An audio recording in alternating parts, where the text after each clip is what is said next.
Olá, irmãos. Vamos fazer mais uma meditação na Bíblia Sagrada sobre o que o ser humano busca aqui na Terra com relação aos seus anseios, às suas respostas, às suas ansiedades, os seus questionamentos, o que nós buscamos com relação ao próprio Deus. Vamos fazer a leitura bíblica que está no Evangelho de João, no capítulo 1, versículo de 35 a 42. Evangelho de João, capítulo 1, versículo de 35 a 42, que diz assim: No dia seguinte, estava João outra vez na companhia de dois de seus discípulos, João Batista, que era primo de Jesus. E, vendo Jesus passar, disse: Eis o Cordeiro de Deus. Os dois discípulos, ouvindo-o dizer isto, seguiram Jesus. E Jesus, voltando-se e vendo que o seguiam, disse-lhes: Que buscais? Disseram-lhe: Rabi, que quer dizer mestre, onde assistes? Respondeu-lhes: Vinde e vede. Foram, pois, e viram onde Jesus estava morando, e ficaram com ele aquele dia, sendo mais ou menos a hora décima, 16 horas. Era André, o irmão de Simão Pedro, um dos dois que tinham ouvido o testemunho de João e seguido Jesus. Ele achou primeiro o seu próprio irmão Simão Pedro, a quem disse: Achamos o Messias, que quer dizer Cristo. Messias quer dizer Cristo. E o levou a Jesus. Olhando Jesus para ele, disse: Tu és Simão, o filho de João. O nome de Pedro, o nome do pai de Pedro era também João.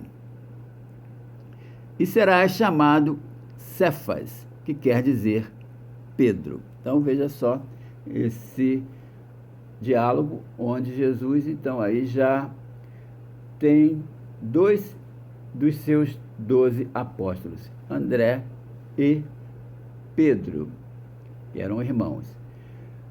E este André, junto com o outro discípulo de João Batista, não sabemos quem era esse outro discípulo, começaram a seguir Jesus. Eles eram discípulos de João Batista.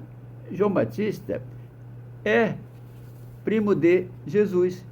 Era mais velho do que Jesus, apenas 6 meses. Mas João Batista já percebeu, por intermédio do Espírito Santo, que Jesus Cristo é o Messias que havia de vir. Então, por isso que João Batista começa a diminuir o seu ministério, né? Já diz: olha, convém que eu diminua e que ele cresça. Ele é o que já estava escrito e o que haveria de vir após mim. Eu apenas batizo com água, ou seja, vou preparar o terreno para que ele passe a assumir. E Jesus Cristo, quando inicia o seu ministério, já com 30 anos de idade, vai até João Batista. E João Batista, quando percebe que Jesus está vindo em direção a ele para ser batizado, né? João Batista estava ali batizando aquelas pessoas, aquela multidão, fariseus, soldados, né? Autoridades, e João Batista, então, fala para que as pessoas se arrependessem, porque é chegado o reino de Deus, ou seja, o reino de Deus que começou com a vinda de Cristo. Então, João Batista já percebeu que Jesus Cristo era o Messias que havia de vir. e era o Cordeiro que ia tirar o pecado do mundo. Então, Jesus Cristo, quando vai caminhando em direção a João Batista fala: eis o Cordeiro de Deus que tira o pecado do mundo. Então, e aí Jesus Cristo é batizado por João Batista. João Batista até nem queria batizar Jesus, né? Porque achava que Jesus Cristo é que teria que batizá-lo. Mas aí Jesus Cristo não. Convém que eu seja batizado para que se cumpra toda a justiça. E aí Jesus Cristo foi então batizado e começou o seu ministério. E aí João Batista então fala para esses discípulos seus que Jesus Cristo era o Messias, que o Cordeiro de Deus que tira o pecado do mundo. E então alguns discípulos começaram então a seguir a Jesus Cristo. E nessa leitura que nós vimos no Evangelho de João, no capítulo 1, no versículo 37, os dois discípulos, ouvindo dizer isto, seguiram Jesus.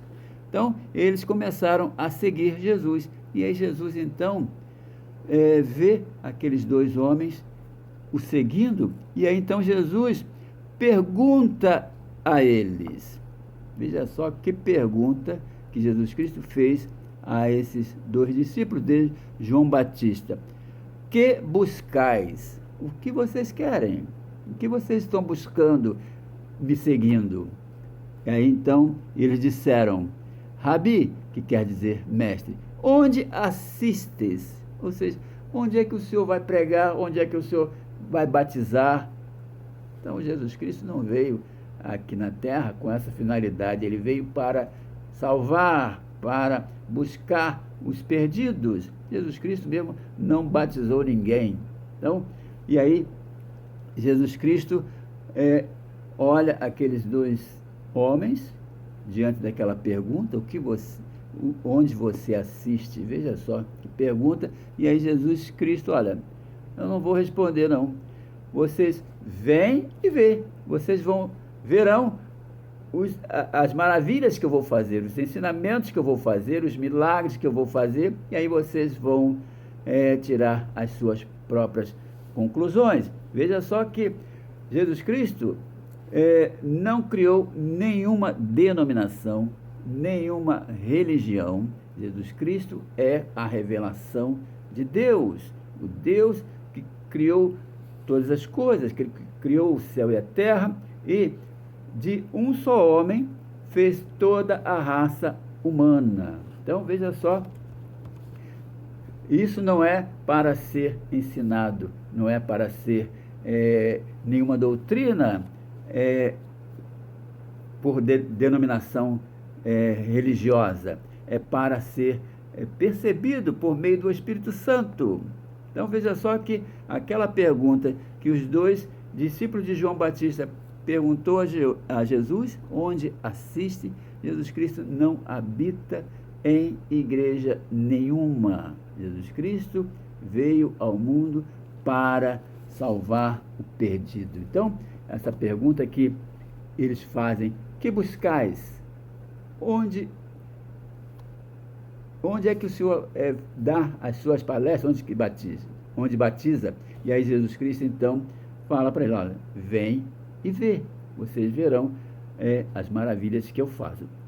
Com o seu ministério, os milagres, os ensinamentos, para nos ensinar que ele era o Messias, a revelação de Deus, e depois, para se cumprir toda a Escritura, todo o plano de salvação para nós, ele morreu na cruz e ressuscitou. E aí então começam a se expandir o Evangelho. Os apóstolos começam a anunciar a Jesus Cristo, que havia sido crucificado, morto e ressuscitado. Essa era a mensagem do Evangelho, é a mensagem do Evangelho: anunciar Jesus Cristo morto e ressuscitado. E com esses ensinamentos que o apóstolo Paulo, que fundou várias igrejas, escreveu 14 cartas que estão no Novo Testamento, isso testifica o propósito para o qual Jesus Cristo veio ao mundo. Vinde e vede. Então, é esse o propósito de Deus. Nós estamos agora entendendo essa resposta que Jesus deu àqueles 2 apóstolos, aqueles 2 discípulos de João Batista. Onde assiste?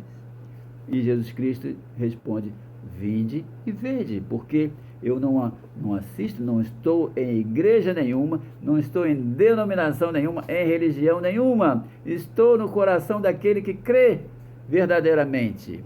Então, essa é a resposta que Cristo deu. O apóstolo Paulo, quando no seu ministério de evangelização, de levar o anúncio do evangelho, certa vez esteve em Atenas, anunciando Cristo, e as pessoas lá não entendiam, né? Até prenderam Paulo, porque Paulo pregava sobre um certo homem chamado Jesus Cristo, que havia sido morto e ressuscitado. Veja só que loucura para o grego entender isso, né? Então, por isso até eles questionaram Paulo e levaram até a um julgamento, um interrogatório, e aí Paulo, então, se defende, porque Paulo, observando lá no centro religioso de Atenas, viu um certo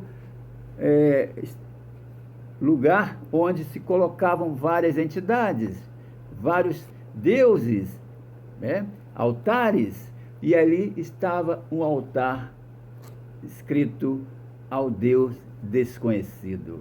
Então aí Paulo pega esse detalhe do Deus desconhecido e se defende dessa maneira. Esse Deus desconhecido que vocês estão venerando é o próprio Deus que eu estou anunciando. O Cristo que veio ao mundo, que morreu e ressuscitou. Então, Paulo prega em Atenas, prega a Jesus Cristo crucificado e ressuscitado. O Deus que vocês adoram sem conhecer é precisamente aquele que eu vos anuncio. Então essa foi a defesa de Paulo ali naquele julgamento. O Deus que criou todas as coisas e que não habita em santuários feitos por mãos humanas. Ele nos dá vida, nos dá respiração e tudo o mais. E de um só homem fez toda a raça humana, para que nós agora o busquemos e nos voltamos para ele. Então, essa foi a mensagem que Paulo fez ali em Atenas, defendendo a sua fé. Então, essa também deve ser a nossa defesa da fé. Quando alguém perguntar a você, o que vocês buscam com essa religião, com esta fé que vocês tanto professam, esse nome de Jesus Cristo, um homem que morreu e que ressuscitou, esse é o fundamento da nossa fé. É para isso que Cristo veio ao mundo, o Cordeiro de Deus que tira o pecado do mundo. É por meio desta fé, esse milagre, essa maravilha que é a fé, que nem todos terão esta fé. Esta fé é um dom de Deus, é um dom de Deus. Ninguém tem fé porque resolve ter fé.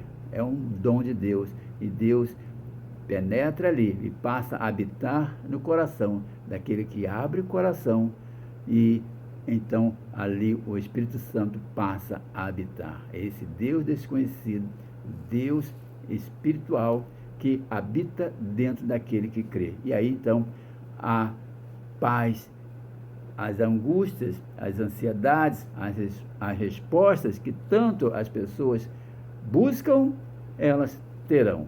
Então, que você agora também tenha essa resposta e a paz de Cristo, a paz que o mundo não dá. Que Deus nos proteja e nos guarde de todos os males, tanto físicos quanto espirituais, em nome de Jesus. Amém.